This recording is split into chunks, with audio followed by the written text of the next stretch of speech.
Good morning, I'm Captain Andy and welcome to this episode of Outdoor Insider.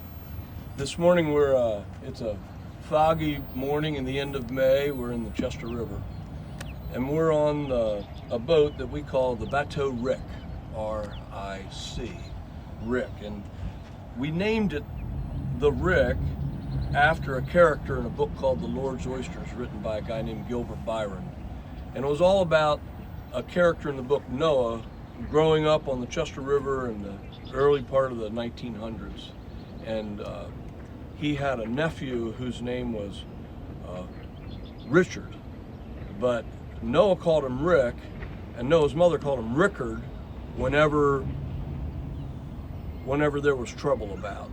And it just seemed that whenever Noah and Rick were doing something in the book, they were on the edge of getting into some kind of trouble. So we thought it was a good name for the Bateau Rick. Bateau itself is just French for boat, and when I grew up on the Chester River, there were quite a few wooden bateaus just like the Rick. They were commonplace in the middle part of the 1900s, and no one really knows exactly why this region, this part of America, refers to these kinds of boats by a French name, but somehow that happened. So take a look around the Rick. It's for one thing, it's what we call flat-bottomed. If you take a look, the bottom of the boat is absolutely flat.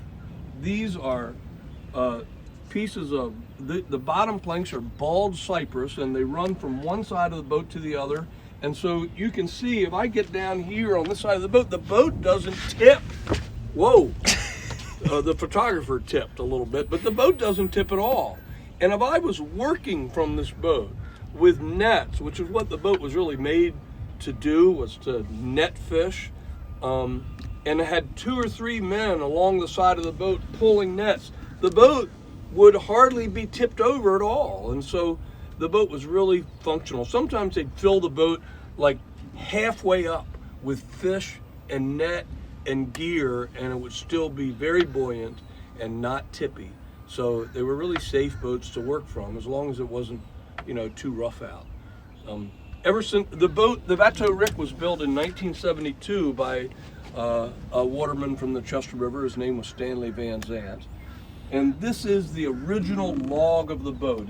It's a 22-foot long log. It's like 10 inches wide and probably about 6 inches thick like that. And it is the backbone of the boat. And then there are other pieces over here. That's called the chine, and the bottom board attaches to the chine, and then the outside plank attaches to that. And those chine pieces and the outside planks are also 22, well, they're probably like 23 or 24 feet long, because they have to bend around.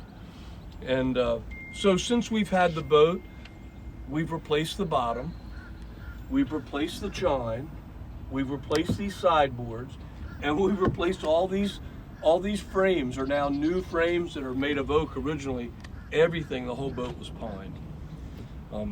Let's go for a ride in the Bateau Rick.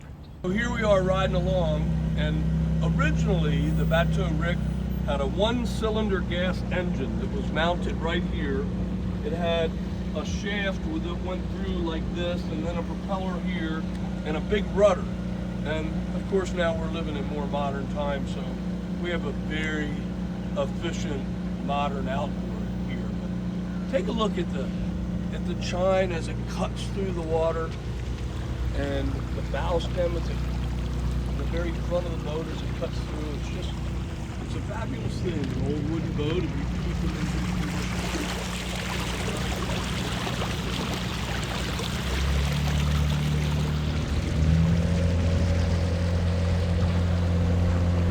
So here are a couple of things you can do.